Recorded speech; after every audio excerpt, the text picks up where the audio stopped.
Okay, imagine you're an esports athlete in a relatively small scene. Opportunities for you to shine are few and far between, so when you place well at your scene's biggest events of the year, it's kind of a big deal. There is one serious problem though. Because the organizer was in way over their head, because there was a loophole in the contract you signed, you don't get your prize money paid out. Now, it's 9 months after the event and you're wondering if you'll ever see a dime. And how much money are we talking about here? Over $200,000 total.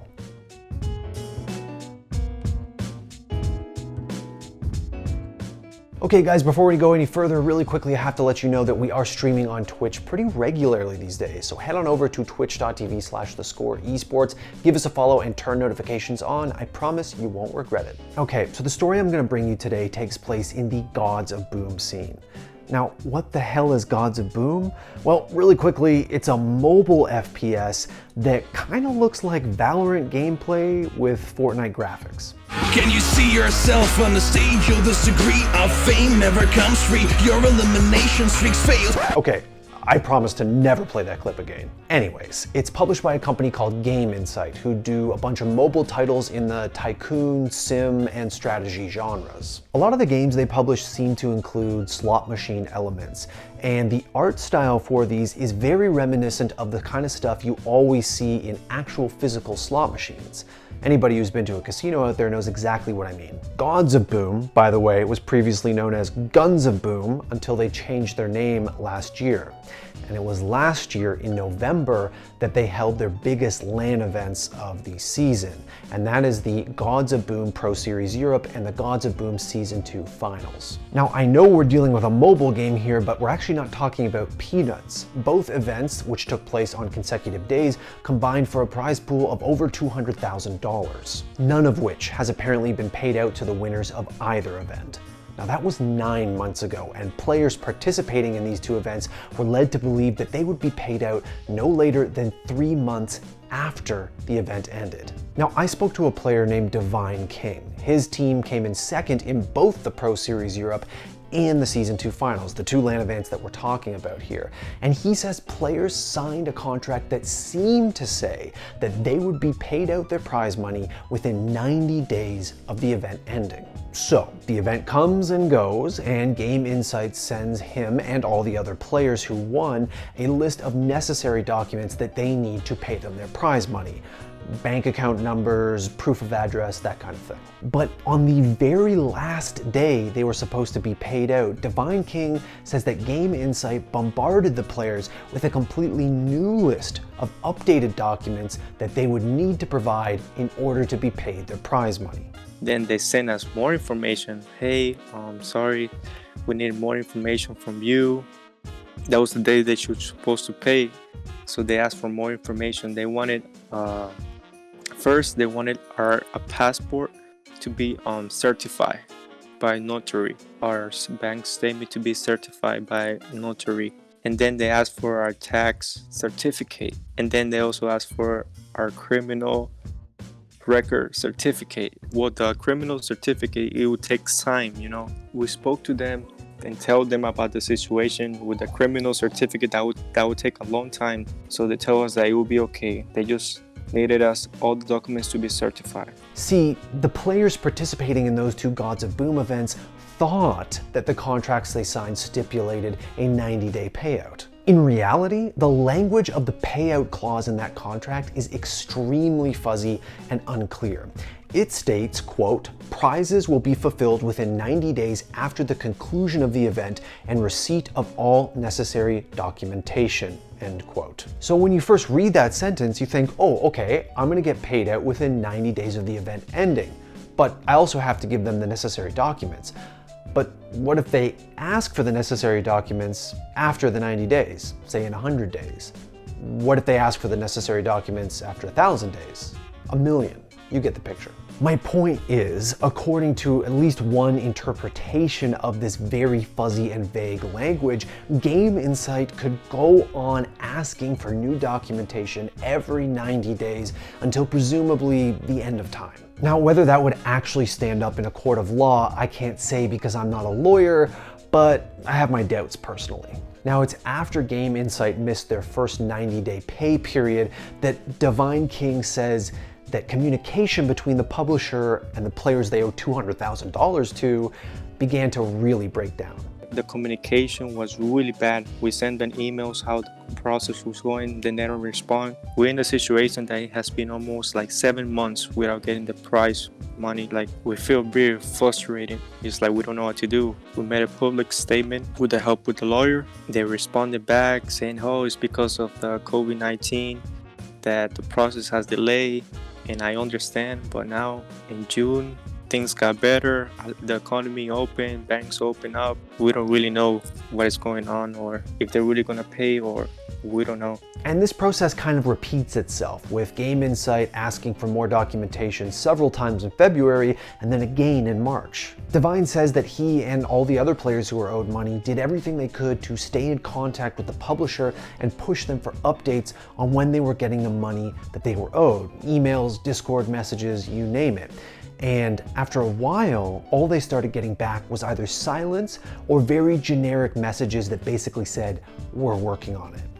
And that's why in May, Divine and a number of other players decided to go public.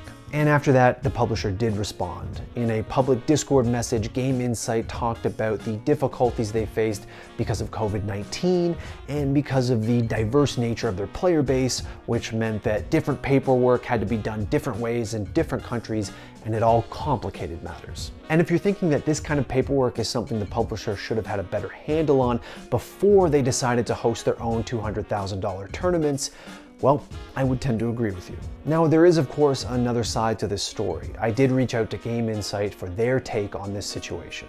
Their CEO, a guy named Anatoly Ropotov, responded to me and told me that previously Gods of Boom tournaments were organized by ESL. The two events in November that we're talking about in this video were the first ones that Game Insight themselves put on and organized alone. And the CEO tells me that it turns out organizing the logistics for major LAN tournaments and their subsequent payouts were a lot more difficult than Game Insight initially thought. Specifically, the CEO told me, quote, "We learned the hard way that having prize money in an escrow account, paying it out to team members in different countries while adhering to local regulations and complying with accounting intricacies is a far more challenging and time-consuming job than we ever expected. We didn't anticipate the difficulties in doing that manually and have slipped in our timelines," end quote. Now, Ropotov also made it clear to me in our email correspondence that COVID-19 and the resulting lockdowns were a contributing factor to their difficulties in paying out their players, but that it should be put near the bottom of the list of factors, which frankly doesn't really jive with their public messaging or their private dialogues with players. Divine King told me that COVID-19 was consistently used as the major excuse for why payment hadn't been delivered yet. And it's because of the banks, because of the lockdown. That's what they told us. Because of the lockdown, everything was shut down in Lithuania. That's the place. Everything was shut down and all the process stopped. So we understood that. They're like, but when can you guys pay us? Like, when is the timeline? And she told us they don't know. We keep asking them like a timeline, and they always avoid that question. Now, I did bring up this inconsistency to Ropotov, and what he told me was, quote, "We're talking about the adverse combination of factors that led to the current events. We didn't anticipate the initial difficulties, and with the consequences of the COVID lockdown, the situation became even more challenging. I'm sure we will deliver the commitments we made in the coming weeks. All of the players will receive further instructions shortly." Now, that statement, which references a few weeks in the future, was sent to me more than a week and a half ago. And I have confirmed with a lawyer who's working with a group of players that since then, nothing has changed and no such instructions have been issued. Now, I will say that I do appreciate the forthrightness of the CEO of Game Insight here. Usually when I deal with these kind of situations and I reach out to the publishers or the tournament organizers or whoever it is that owes the money, they either disappear off the face of the earth and completely ghost me, they give me no comment, or they give me one very small PR statement that basically says nothing. But here's the thing, whether or not Game Insight really was in over their heads and bit off more than they can chew, we have to remind ourselves who the actual victims are here. the players. And for them, it doesn't really matter what excuse this developer has. We're coming out of a global pandemic here. Times have been and continue to be tough for a lot of people. One of my teammates was depending on this money. He lives in Spain. Right now, he cannot find a job. Well, during the time of COVID-19, and he was counting on this money.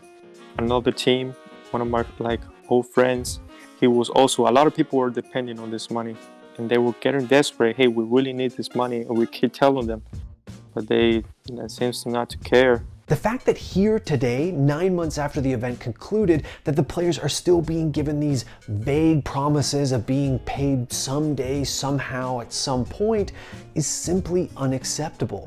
And at this point, no excuse is satisfactory. Would you guys like to see the most badass Star Trek comic of all time? Star Trek: The Next Generation Mirror Broken? This shit is hella badass. Check this shit out. This is like Star Trek for alpha males. Everybody has sleeveless uniforms. Everyone's jacked to shit. Everyone has eye patches and shit.